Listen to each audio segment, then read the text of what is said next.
The Newberry Library exhibition, Mapping Outside the Lines, showcases how map makers have developed a wide variety of lines to bring our world to life. The exhibition features dozens of diagrams, drawings, engravings, and lithographs, the majority from the Newberry's map collections, which number in the hundreds of thousands.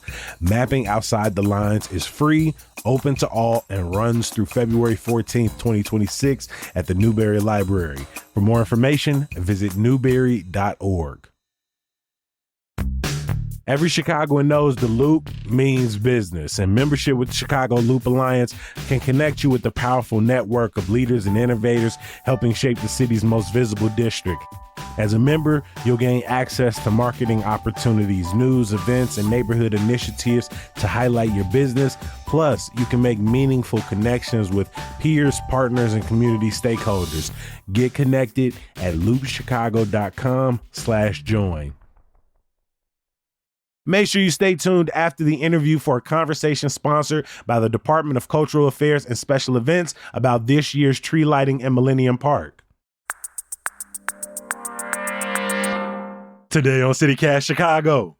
Now that funding for Chicago's regional transit has been secured and it looks like fares won't be going up next year after all, we wanted to revisit our conversation from earlier this year with a public transit advocate who reminds us just how important this system is to the health of our city, all the while preparing to hit every single L station in Chicago. It's Thursday, November 6th. I'm Jacoby Cochran, and this is what Chicago's talking about.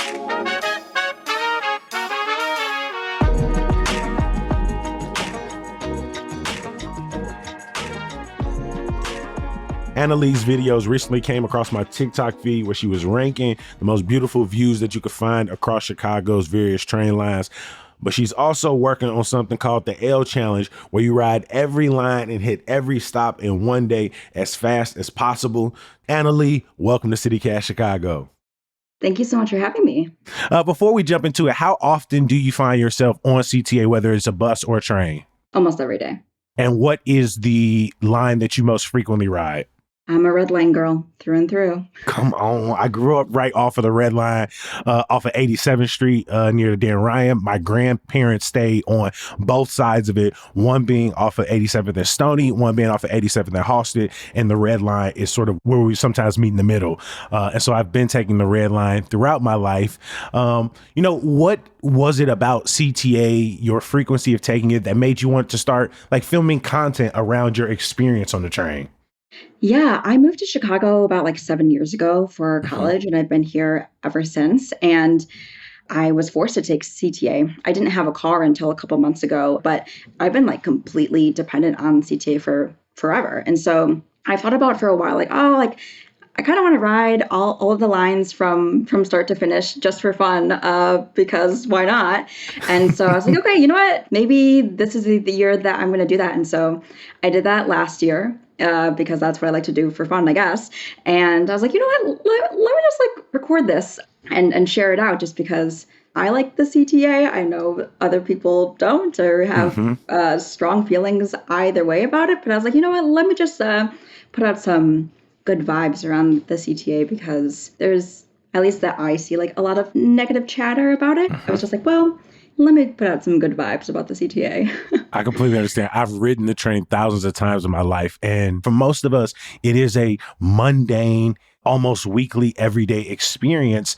And we often don't talk about the importance it plays in our lives as we focus on some of the more negative situations we may have found ourselves in on the train. Yeah. And I guess I want to say a disclaimer that I'm totally aware that people have had bad experiences on the CTA. For sure. And I'm not trying to negate that. I'm not trying to convince someone to do something that they're not comfortable with. But at the same time, at the end of the day, violence is not isolated to the CTA. It's not isolated to public transportation in general. And it's not even isolated to the city of Chicago. Chicago's not even the most violent city in Illinois. And so just trying to break that stigma a little bit is what I've been trying to do. But again, if you've had a bad experience, I'm not trying to convince you to do something that you're not comfortable with. 100%. And I appreciate you for that. So last year, you decided to write every single line from start to finish. And I imagine that took you some time. And now you are trying to do it again, but even faster. Can you describe the L challenge to me? The Chicago L Challenge is you're writing the entire CTA train system in one go, and you're only using trains, buses, or your feet to get to every single station. And it'll probably take me at least 9.5 hours. What is the current record for the L challenge, or as best you know? That's a little bit tricky because records depend on what stations are open. And so, for example, with the new Damon Green Line station, I think like a record in this might be a pre-pandemic time, honestly, was like 8.5 hours. Okay. I think that was before the Damon line, and that was before we had the red line closures. Someone DM'd me on TikTok that they just did it, and theirs took about 9.5, closer to 10 hours to do. Okay. And they did that a couple months ago. So that's with the Damon line, and that's with the two red line, Lawrence and Berwyn, that are currently closed. So you're not necessarily trying to beat anything, but you're trying to get it within proximity of some other times that you've heard to this point. Well, I'm trying to beat it because one. Oh, okay, my bad. I'm gonna do the challenge twice. I'm gonna do the challenge once in the next like 2 months or so as like a dry run, Okay. just to kind of figure out where I need to sit to get off of the line, closest to the stairs, like really intricate stuff, figure out where my bathroom breaks are going to be. And then I'm in the process of applying for a Guinness World Record to do it. And I'm going to do that once the red line stations open back up. So that way, in theory, if I do it right when they open back up, I think in theory I would have like a world record regardless of my time, because I would be like, in theory, one of the first people to attempt it once those stations have opened back. Completely understand. So like, I get the idea of like visiting every single line, like the views you're going to see, the neighborhoods it takes you into, the different people you're going to meet. For you, why do it? Like, why challenge yourself to do it as quickly as possible? 9.5 hours, only using the buses, only using the trains, only hoofing it. What's exciting about this challenge for you?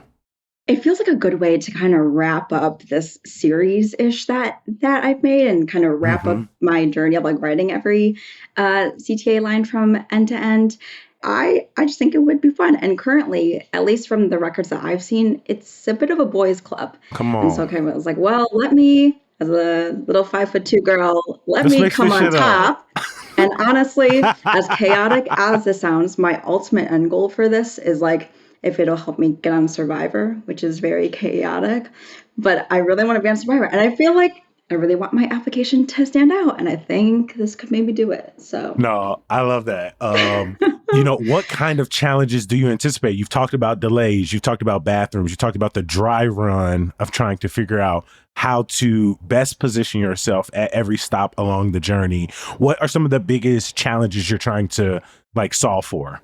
My biggest worry, I think, is the yellow line, honestly, because it just doesn't run as frequently as other lines.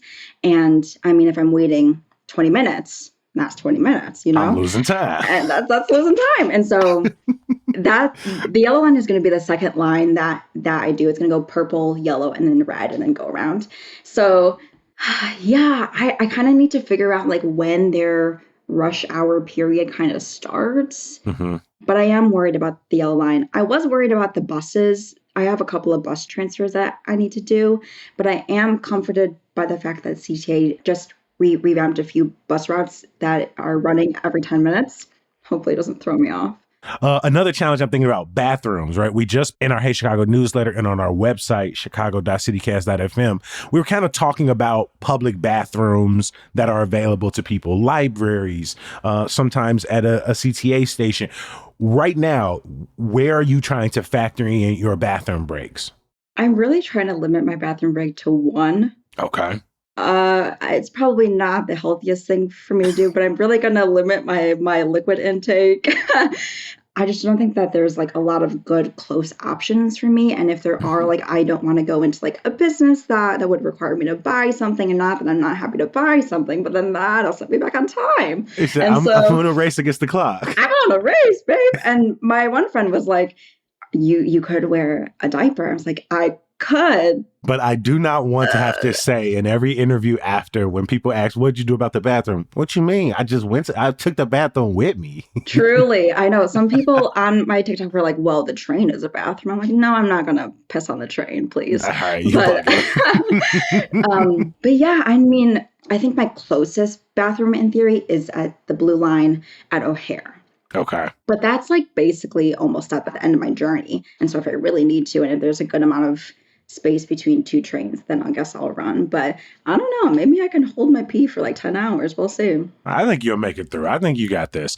So right now, as you're developing the plan, can you kind of walk me through which train lines do you think you're going to, like, what's the order of the trains? And then which buses do you think are going to be the most important for this? All right. Our journey begins at 6 a.m.-ish at Linden, the top of the Purple Line, coming back down south to Howard, going to the Yellow Line, going to Dempster and Skokie, and back to Howard. Okay. And then from Howard on the Red Line, taking that all the way down to 95th. From that point, travel back up north to 63rd on the Red and hop on a bus, which I think is like it's whatever bus is on Ashland right there. From Ashland and 63rd, I'm only riding that one stop to Halstead and then hopping back on that same bus in the opposite direction to the end of the Green Line to Cottage Grove, working my way back up north to Roosevelt on the Green, switching to the Orange Line, going all the way to Midway. From Midway, I hop on a bus, and I believe that bus will take me to Cicero on the Pink Line. From Cicero on the Pink, I'm going west to the end of the Pink Line to 54th and Cermak, and I'm going to Morgan on the Pink Line. At Morgan, I transferred to the Green Line and finish out the Green Line on the Harlem and Lake side and go all the way to Harlem and Lake. From Harlem and Lake, I go down south via bus. I can't remember which bus, but via bus to Harlem on the Blue Line. Go to the end of the Blue Line to Forest Park, and then circle all the way around the Blue Line all the way to O'Hare. Honestly, I think the Blue Line might be my biggest hiccup because the Forest Park branch is just so slow. Mm-hmm. It's just so slow. So I'm a little bit worried about that, but that's fine. So when I get to O'Hare, perhaps a bathroom break, but at that point I'm basically done. So I might as well just hold it. From O'Hare, I'm going down to Jefferson Park on the Blue Line. Jefferson Park or Montrose, I can't remember which one. But then I hop on a bus to the end of the Brown Line at Kimball. Take the Brown Line all the way around the loop. I hit all the loop stops and then call it a day. Oh, my Lord. Starting with the purple, finishing with the Brown Line. Oh, man. Oof. And you think some of your biggest challenges will be the frequency of the Yellow Line and coming back from Forest Park? Yeah. Unfortunately, there's nothing to do about the fact that it's just the Blue Line is slow over there. At that point, you just sort of up to the mercy of that day's schedule. I know. Maybe I'll take a nap over there. Who knows?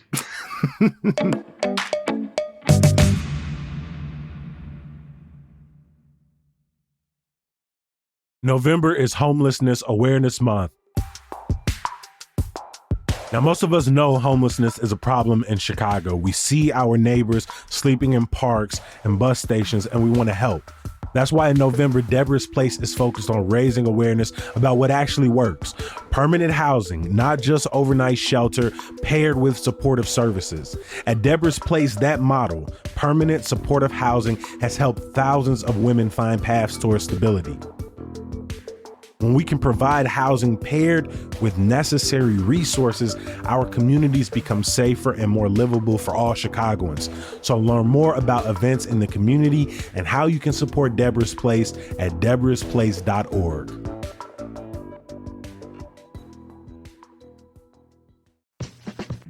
"2026 will be here sooner than you think, which means it's already election season, my friends. And Chicago needs election judges for the March 17th primary. As an election judge, you'll help your neighbors cast their votes by setting up polling stations and answering voter questions. The requirements are you have to be a U.S. citizen and registered voter in Cook County. And if you also speak Spanish, Hindi, Polish, Korean, Chinese, or Tagalog, then they definitely need your help. Earn up to $230 and help your community on Election Day. Plus, high school juniors and seniors can also apply. So if you know a student with a 3.0 GPA and an interest in civics, then let them know. Head to pollworker.chicagoelections.gov or call 312-269-7984.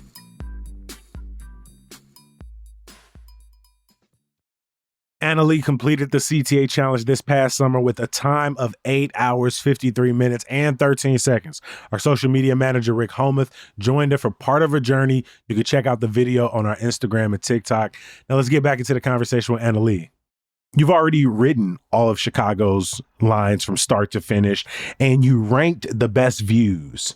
And I really enjoyed this video. I actually sent you an email from the Orange Line as I was watching the video, wanting to have this conversation. And so I wanted to think a little bit about your list, talk through your ranking. Why did things end up where they did? Put some respect on the name of some of maybe the least expected lines that top your list. And so let's start at the bottom. Which train had, not the best views? Yellow Line, number 8 for me. Number 8, the Yellow Line. Why yellow so low?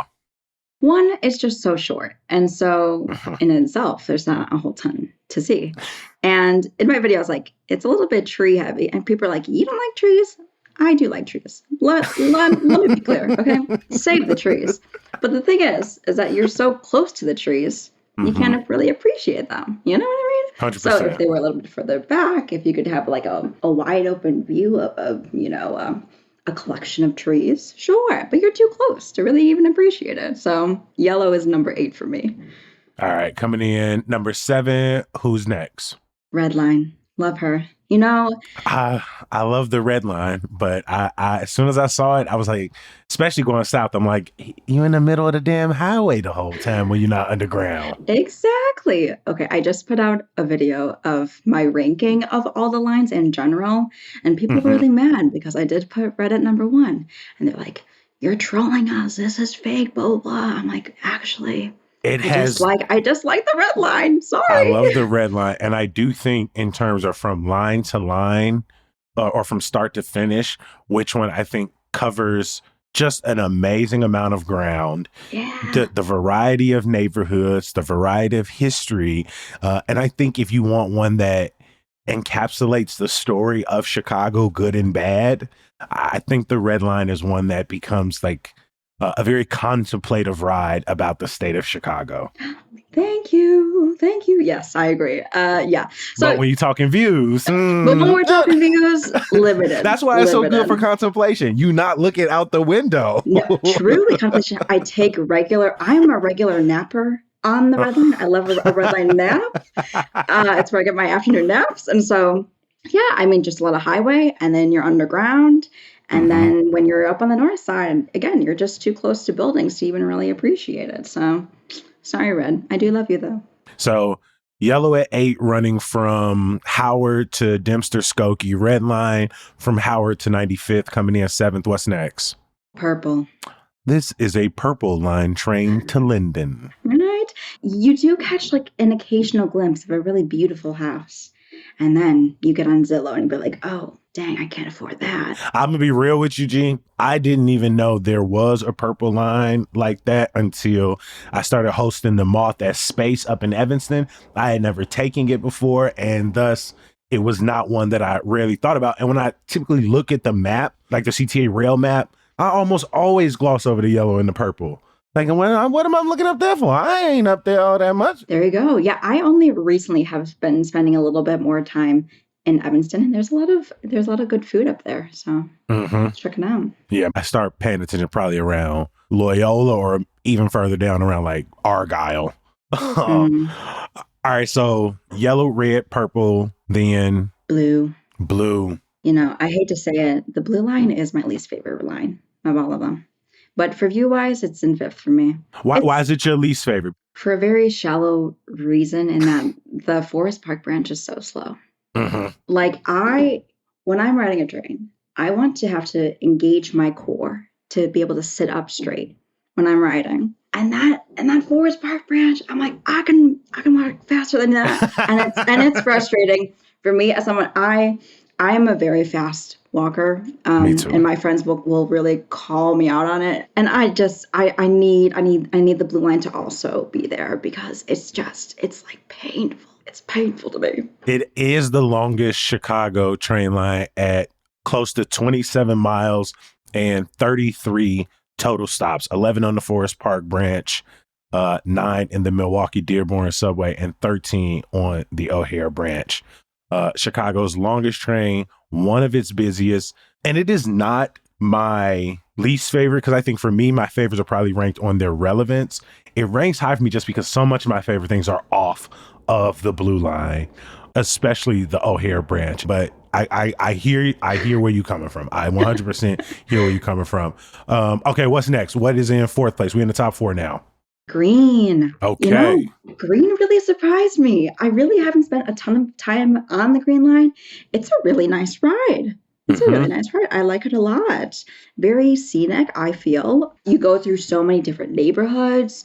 You get out to the suburbs at one point. I think it's a lot more open. I mean, you really see a lot. I like the Green Line. Yeah, I do love the Green Line. This was another one of the trains that I grew up very close by. I lived off of 66 in Greenwood at one point, and so the Line was not too far from me. It was the train that I most frequently took when I stayed in Hyde Park outside of like the Metro Electric.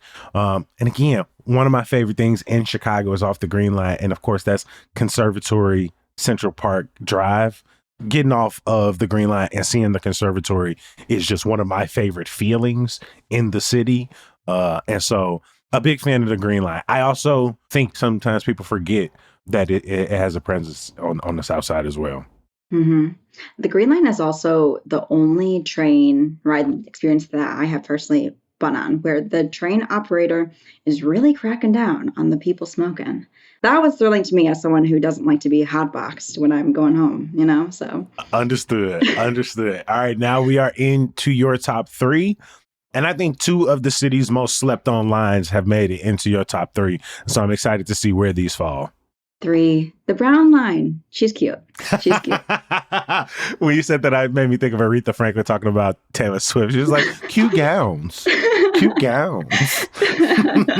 No, I love the Brown Line. I mean, any of them when you're going around the loop and when you cross the river is super exciting and thrilling. Yeah, that Merchandise Mart view is extremely beautiful. You pass some nice murals on some buildings and just varying degrees of like different types of like homes and apartment buildings. And, you got your really new modern stuff and then your, historic homes. And she's a nice one. She's a nice one. Yeah, I was on the Brown Line, I think a couple weeks ago, going up to our friends over at WTTW. And I was really looking out the window because I've been just really focused on the views of these routes more and more since I seen your video. And I just really noticed when you're crossing over the river, the homes that have like a direct walk down to a dock into the Chicago River, I don't think I ever really paid attention and noticed how many different Chicago homes have that feature, and the envy I felt in that moment. I know, right? Oh my God. I was like, oh, that's not my tax bracket, but I wish it was. Yeah, it was so people. I was like, oh, they don't really feature these when they talk about Chicago homes. All right, so we are in the top two. Only ones remaining are the pink line and the orange line. Who's coming in number two? Pink. I love the pink. I love the pink line as well. It's just amazing. I mean, for a personal reason, it connects me to a lot of my close friends who I love to see. I love Pilsen. And you get great skyline views. No, the pink line has some great views. And then coming in first, the train that takes us to Chicago's other airport. I just got back from Phoenix a couple of weeks ago and got into Midway, took the orange line back. And when you just think about how expansive the views on the orange line are, how far out you can see, it's not really that hard if you've been on it to know why it made the top of your list. Can I sidebar for a second and say, like, how lucky we are in Chicago to have train lines that take us directly to the airport? Like, what a gift. Yeah. Since I moved into my new apartment, I've had to use the orange line more in the last year than I had before. And that train to Midway and back, Again, you can see the parks.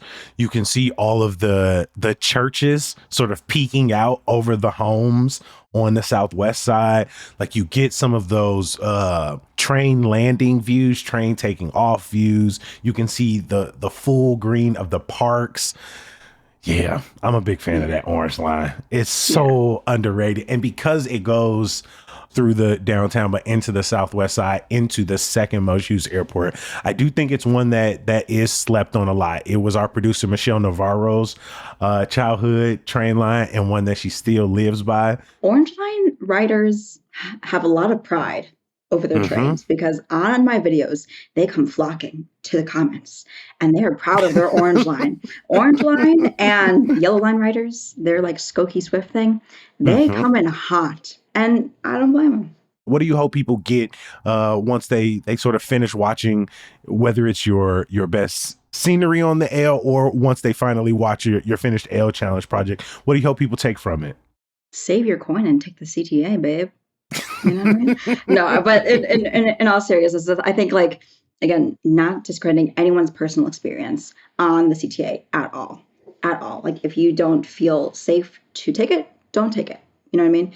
But if you are CTA curious, just like try it out. And I'm hoping that with my videos, like I'm a 5'2" girl and I usually ride the train alone.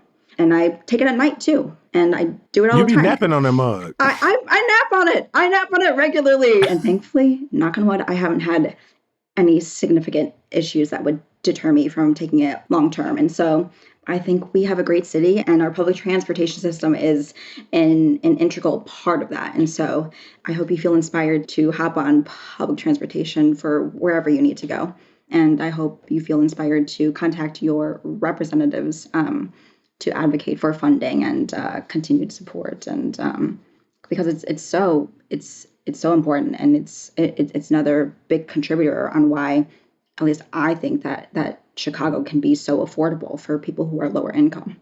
And I think in a lot of ways, as much as Chicagoans, especially people who are transit advocates, fight for improvement and fight for our leaders and fight for every one of our transit boards to be held to account, I also do think there is a small part of many of Chicagoans who can't help but to take CTA for granted because we wanted to run at max efficiency. And so when things aren't moving fast enough, when things aren't being taken care enough, when things aren't being maintained, we are quick to hold it to account, to let the city know of our frustrations. And coming out of the pandemic, things definitely have not been at peak efficiency. But I do think even with all of that, we have a gem of a public transit system in front of us in terms of just how far and wide it goes, even with us wanting it to go further.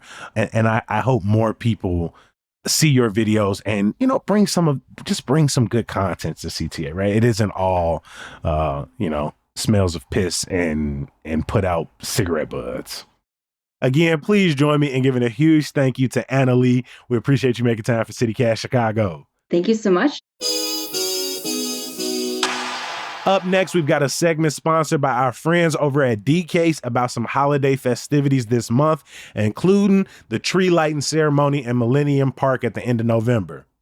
Hey, it's CityCast Chicago executive producer Simona Licea here with Neil Heitz, the program director of event production at D-Case, which is the city's Department of Cultural Affairs and Special Events. Hey, Neil, welcome back. Hi, thanks for having me. So you are back today because Chicago's annual tree lighting ceremony is around the corner. People might be getting some deja vu. You joined us around this time last year to talk about the ceremony. But for folks who may not know, can you give our listeners a little background and history on this Chicago tradition? Really exciting tradition here in Chicago to bring a tree that is found somewhere out in the Chicagoland area to Millennium Park. We have it beautifully decorated with lights, and the base of the tree is created and decorated in a really fun way. Bring a whole bunch of people down to Millennium Park, Michigan Avenue on November 21st. And we have a wonderful program planned at our stage, and then we light the Christmas tree. So where did this year's Christmas tree come from? What's the story? Yeah, this year's Christmas tree came from Glenview, Illinois. It's a 68-foot Norwood spruce tree. It's a big one this year, Simone, I'll Yeah, tell that you. sounds really big. Yeah, typically the last few years we've been averaging around 45, 50 feet. So this one, this is a big boy. It's a little bit bigger than what we've had. And I think it's going to be really, really exciting for people to see when this thing is all lit up. So, as you said, there's going to be a really big crowd, lots of people in Millennium Park along Michigan Avenue. Do you have any tips for making sure that, people can actually see the tree get lit on the 21st? Yeah, get there early. The tree lighting typically takes place at around, let's say, 6:15, 6:30. But do not wait until 6:10 to come down and think that you're going to be able to get anywhere near the tree, that you'll be able to see it. If you want to have that memory of the moment that this year's 113th Christmas tree is being lit, that you arrive in Millennium Park, around 5:30. This will give you a good time. You should enter on Monroe. I would give you that pro tip. On Monroe, between Michigan Avenue and Columbus is where I would enter the park. That entrance has the most entry checkpoints. They get people in the fastest there. And then once you're in the park, you can sort of make your way down to Michigan Avenue through the park, because Michigan Avenue will be closed off between Randolph and Monroe. So if you can make your way through the park, then down to Michigan Avenue, that's going to give you the best chance to see the Christmas tree, which gets lit at Washington and Michigan. So have a map also, I think, might be a tip. Remember all the crossings, Yes. all your streets around there. Are there any changes to the tree lighting ceremony that we should know about this year? Every year we have a different program, and we have a real diverse set of artists that are going to be performing. The stage will start at about 5 o'clock. DJ warm up, and then we'll really be underway by about 5:30 with just a really interesting, diverse, unique program, set of performances to see and check out, and just to sort of get you in that holiday spirit. If you just came down and somebody just turned a tree on, okay. But, really having the build up and the momentum and some great holiday cheer, along with, a special guest on the stage to wish everyone some ho, ho, ho, and all that good stuff. It sort of gets you in the spirit, right? And then our goal is to get the tree lit by about, let's say, 6:15, 6:30. There'll be fireworks that go off at the top of the rooftop of the Cultural Center, and just really a really warm, fun, and pleasant time. Are we revealing the special guest, Neil? I'm just saying, if we had a chimney for him to come down, then it'd be a little easier. Well, speaking of, what's some other holiday programming that DCASE has planned for this year? Millennium Park Ice Rink also opens the morning of Friday the 21st. So starting Friday the 21st and continuing on through February, the Millennium Park Ice Skating Rink will be open and free if you have your own skates. We do have skate rental available. There's also lessons that you could sign up for, ice skating lessons that take place on Saturday and Sunday. We will also have the Millennium Park sing-alongs that take place in Millennium Park at the Bean, Friday, December 5th, 12th, and 19th. Sing-alongs begin at 6:30 p.m. They usually last an hour. But the one thing that I forgot to mention, as part of the tree lighting weekend, Simone, we do have the holiday market in Millennium Park. So Friday, Saturday, and Sunday, from noon to 8 p.m. Friday and Saturday, and noon to 5 on Sunday, the holiday market is going to be in Millennium Park, big white tent on the north end of the park. That'll have well over 45 artisan vendors selling a whole range of really interesting and unique, some of the one-of-a-kind kind of items for purchase. Well, Neil, thanks for being here. The tree lighting ceremony starts November 21st. The lighting itself at 6 p.m., but get there early, and fireworks will follow. And you can find out more at chicago.gov/holiday. Neil, thanks again for joining us. Thanks so much for having me. Before we get out of here, some good news. The 30th annual Asian American Jazz Festival kicks off tomorrow at Elastic Arts, and they have a panel at Asian Improv Arts Midwest. It is a 4-day festival packed with dope-ass performances. I'm going to drop a link in the show notes for you. We're going to be back bright and early tomorrow, breaking down some big stories from the week with our friends from over at Block Club Chicago, Manny Ramos and Quinn Myers. We'll talk to you then. Peace.